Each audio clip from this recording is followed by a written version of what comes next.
Darby, the 2nd District Council member of Wilmington City Council. Today I'm highlighting Scouts Cafe, which opened its doors in a historic one-story corner building off of Baynard Boulevard in Wilmington's Triangle neighborhood. Joining me today is the cafe's owner, Nick Qaabar. How are you today? Great, how are you? Yeah, so why did you open a cafe in the great 2nd District? Other than it's the great 2nd District, it all started with this building actually. I was out on a walk one time and I saw this building at the time, which was extremely overgrown, underutilized, and overlooked. There were shrubs everywhere, people couldn't see it, but I saw through all of that, and I realized that was my location. I fell in love with the building and I wanted to rejuvenate a historic building in the 2nd District. Yeah, no, I love it. It's a beautiful space. The grand opening was great. It was a lot of people. I always see a lot of traffic and people here. Yeah. But I would love to learn more about you, Nick, right? Can you share more about your background? I know you're originally from Middle East. The Middle East, yes. Specifically, what country? I was born and grew up in Palestine. I lived a little bit in Europe and then Canada before I decided to move here. Well-traveled? Yeah, well-traveled for sure. And that actually served me really well in trying to create this menu here at Scout Cafe. I tried to bring my heritage of the Mediterranean, not just Palestinian or Middle Eastern, into the cafe and offer some of that amazing food to the neighborhood and the community. It's been well received and people love it. So yeah, we're gonna keep adding on that and keep adding other world-inspired and local favorites to our menu, and hopefully keep up the good work. Yeah, well, no, I appreciate it. And you sharing a little bit more about yourself, where you're from.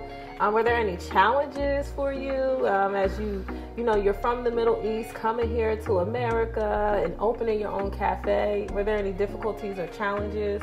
There were some difficulties, of course. It's my first time doing such a project on this scale. Yeah, it's a big project. It is a big project, and it took a lot of energy and time to figure out what to do. Doing the process for this first time on my own was also a big challenge, because if you're a small business owner, you don't know what you're doing 90% of the time. Yeah. You have to figure it out one step at a time, and thank God for all the community support I got. There was a lot of support, just random people walking up to me saying, hey, do you need help with this? Do you need help with that? And that's how the whole thing came together. It's a lot of support from the community, and thank you for that. Yes, and thinking of the community, can you explain to us how this is a community-focused cafe? So outside of obviously what we offer, which is all the great food and coffee and tea and amazing pastries that we have here, we want to connect people over a good cup of coffee, a good cup of tea. We want to bring people from all 3 neighborhoods that surround the cafe together into one spot. And it's funny, it's like I noticed that when I was actually renovating the building myself, I noticed a lot of people from that side of the cafe, that neighborhood, the Triangle versus the 9th Ward and Baynard Village, they're all connected over here. They all stopped by to ask me, what am I doing? What's going on here? And how it's going to be different? And it was the first time for me to see all 3 communities come together and communicate over the cafe. That is so true. You are kind of central.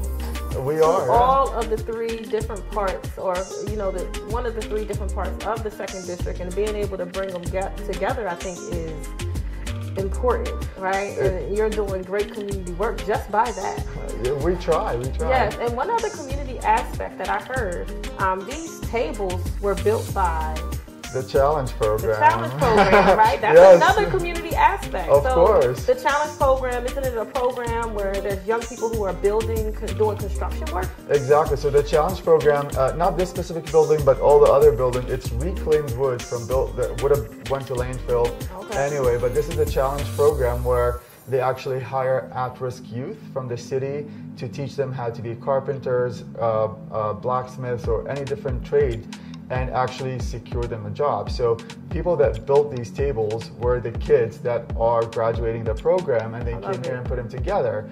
And what makes it even better is that this is all reclaimed wood. So it didn't go to landfills, and it didn't just like sit on the side of the road somewhere. It came here, and we utilize all of that. So, and speaking of community, we try to support community as much as possible. We try to offer a lot of local products like honey, we have the farmer's market, Okay. we have soaps, bar soaps that all made here by local people that live within a few miles of the cafe. Yeah, I love the local component of it, and my favorite piece was about you using the challenge program, which the kids would be able to come in here and see some of the work that they did. I think it's impactful. But I know you opened your cafe during COVID, right? What made you do that? What made you, in the middle of a pandemic, say, I'm going to open up a cafe? I think for me personally, one of the good things that came out of the pandemic is like the time for all of us to slow down and realize what we want to do. Yeah, so true. Exactly. It's the only time I used to work in corporate, and it was always go, go, go, go. There was no time to relax and realize what you actually want to do. And COVID gave me that time sitting at home thinking, what do I really want to do after this is all over? And I figured, you know what? I'm gonna put my money where my mouth is. I support my community and I want to develop my community further.